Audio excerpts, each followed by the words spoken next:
These 8 ETFs will help you to save money from paying too much dividend withholding tax. My team and I have spent days sorting it out so that you can find the best dividend ETFs without spending too much of your time.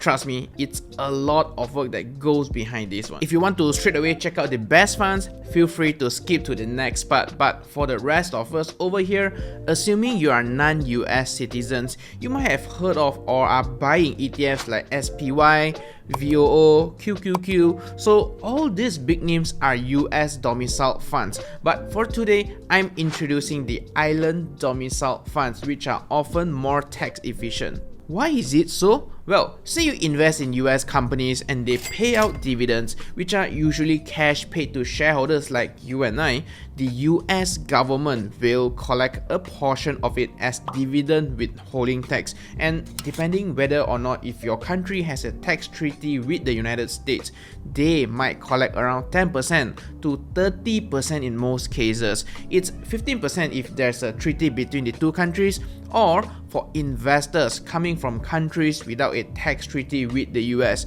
like Malaysia and Singapore, it's going to be a flat 30% dividend withholding tax, which means if you're gonna receive $10 worth of dividends, the US government will take away up to $3. What? That's an immediate loss of 30%. So if your country is not on this list of the tax treaty with the US, but 30% withholding tax sounds more than what you want to pay for, then take a look at the Ireland domiciled funds.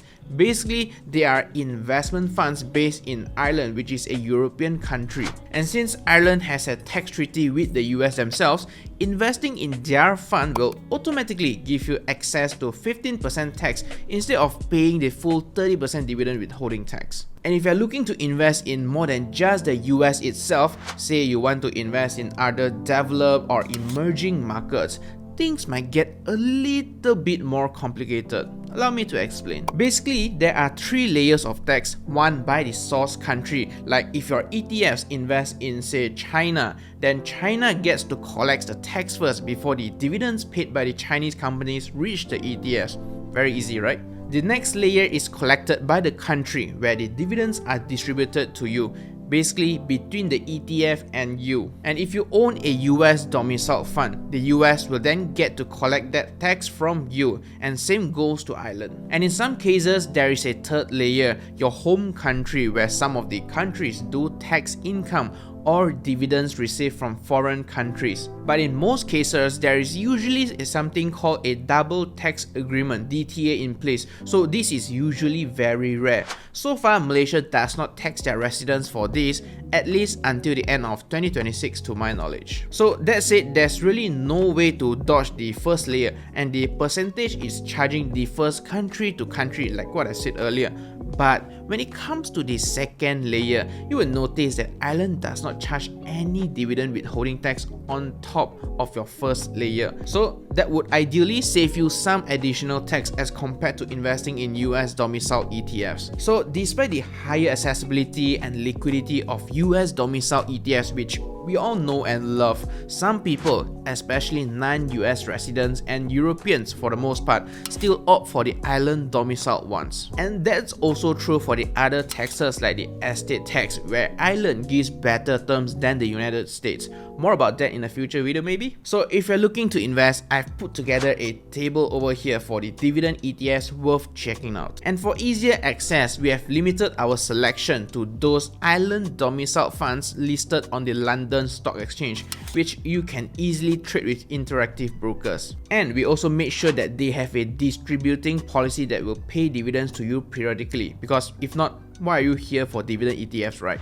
So here are the 3 main categories that we're gonna look at. Let's first look at the 3 dividend ETFs that invest within the United States. They are FUSD, UDVD, and HDLV ETF. We'll start with FUSD, which specifically targets high quality and dividend yielding companies from the S&P US Broad Market Index. So it comes with no surprises that their top holdings are those that we have already heard of on a daily basis: Apple, Microsoft, Nvidia, and so on. And on the other hand, we have UDVD that tracks stocks of the S&P Composite 1500 index that have increased dividends for at least 20 consecutive years. Some call it dividend aristocrats, and their top holdings include household names like 3M. Yes, that company that makes all the stickers and all the adhesive stuffs. And then Realty Income Real Estate Investment Trust, which is a REIT, tech giant IBM, as well as Target, the 7th largest retailer in the US. And next in line, here comes HDLV ETF that tracks the S&P 500 Low Volatility High Dividend Index. And as its name suggests, they cherry pick some stable stocks from the S&P 500 index, such as telco companies like Verizon and also AT&T. So out of these 3 ETFs, which has the best offer to give? Well, there are 3 things that we usually look at. Their dividend yield, obviously, since we are looking for dividend ETFs, their expense ratio, which is the fee you pay to the fund manager, and also their historical returns to give you a slight hint of their potential future return. Not that it's the most dependable indicator, but at least it gives you a little bit of benchmark. And of course, expense ratio and their returns are equally important to the dividend yield. Imagine a super high dividend yield ETF, but the share price keeps dropping and dropping and dropping, and you will end up with much more capital losses over the long run. So it's not worth it also, right? So back to the ETFs. At a quick glance, Invesco's HDLV ETF has the highest dividend yield of 4.14%, while FUSD and UDVD offer similar yields at around 2.2 to 2.3% respectively. And fees-wise, Fidelity's FUSD charges the cheapest fees with an expense ratio of 0.25%, very cheap, followed by HDLV at 0.3% and UDVD that charges 0.35%. Overall, still pretty cheap. And looking at the return, without a doubt, FUSD gives the best return over here.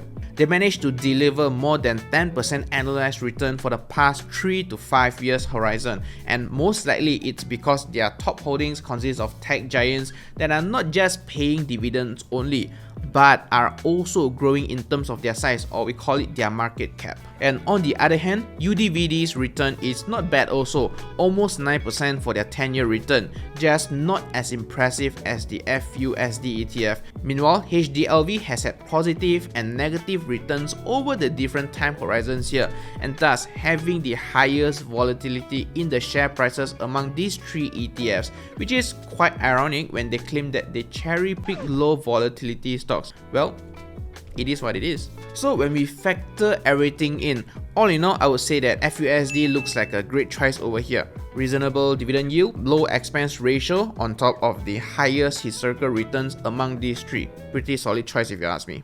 And just before you ask, let me quickly show you how to buy these ETFs on Interactive Brokers. Open out your app and make sure you already have the permission to trade in the United Kingdom, UK.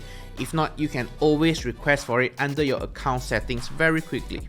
Now, key in the ticker symbol in the search bar, say you want FUSD, then click the one with LSE ETF, which stands for London Stock Exchange, and from there just click buy, and there you can easily buy the shares with a super low fee of just $1.70. But if you don't have an account yet, it's never too late to get one for free. Check out my link in the description box down below to get one open for yourselves today. Okay, let's jump back into it. So, continuing with the next category, the developed market ETFs. In general, these ETFs would cover developed countries like the US, Japan, the UK, Switzerland, France, and so on. First ETF on our list, FGQI ETF, which is the counterpart of the FUSD ETF that we have mentioned just now.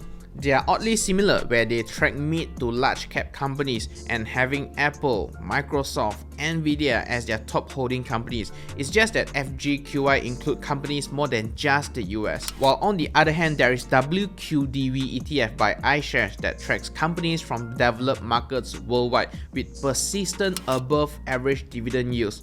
Also, they call it Plus, they are ESG centric, so they do filter out companies based on the ESG criteria, and their top holding companies include household names again like Microsoft, Apple, Cisco, and also Amgen. Which is better? Well, the dividend yield given by FGQI and WQDV are almost identical. WQDV gives a slightly higher dividend yield of 2.88%, while FGQI provides 2.82%. The differences are, almost negligible, and same goes to their expense ratio. FGQI again loses to the WQDV marginally by having 0.02% higher fees compared to WQDV at 0.4%. However, the table turns when we pull in their historical returns. Fidelity's FGQI consistently outperformed the iShares WQDV in the 3 and 5 year return segment. And what more, the lack of 10-year returns suggests that the iShares ETF is rather new, and usually I prefer established funds with a longer track record. So Fidelity's FGQI would be my choice for this category of dividend ETFs. And that's for the developed market, but what about the emerging market ones? Think about countries like China, Brazil, Taiwan, India, etc. that are still developing rapidly, and that would also mean there are potentially juicier returns that also come with higher risk as well, as compared to the already developed market like the US or Europe. So for this particular market, I'm introducing two dividend ETFs, REDY by iShares and EMHD by Invesco. Again, two big fund management companies. IEDY is tracking the Dow Jones Emerging Markets dividend paying companies, while EMHD would go on and track the least volatile, high dividend yielding stocks in a FTSE Emerging Index instead. You may not have heard of their top holding companies, just know that IEDY ETF is heavily focused on basic materials, while EMHD have invested the most in the financial sector. And when we explore further, you will find that IEDY ETF has a notably higher dividend yield of 7% as compared to EMHD's yield of 5%. However, this high dividend yield comes at the cost of the higher fees and poorer return performance, where IEDY has an expense ratio of 0.65%, the highest of all the ETFs in this list, as opposed to EMHD that has around 0.49%. And on top of that, the IEDY has negative 5 and 10 years returns, and that further decreases the profitability of holding these ETF for the long term as a whole if you were to roughly estimate their net yield. And although EMHD has a lack of long-term track record, their 3 and 5 year returns have outperformed IEDY by a fair bit, so that makes EMHD a relatively better deal in this particular segment. So last but not least, there's also an option of all market ETFs when you want to have it all and diversify your investments. I'm only picking one ETF over here, so it's more of an introduction than comparison. This Vanguard ETFs comes with a ticker symbol of VHYD, and it aims to track the FTSE All-World High Dividend Yield Index. And even though they claim the ETF as all world, the top countries they cover are still the familiar ones that we all know: US, Japan, UK, Switzerland, etc. And this is mostly because these countries have a bigger market size overall, hence their weightage is almost always higher than other countries. So it comes with no surprise that their top holdings are still US companies like ExxonMobil, JP Morgan Chase, the big banks, Johnson & Johnson, and also Procter & Gamble. How is it performing? Well, it's only so-so. It's not the expense ratio that drags it down, since 0.29% is actually, to be fair, one of the lowest fees of all the ETFs we covered here, and their dividend yield of 3.47% is actually alright but not outstanding either.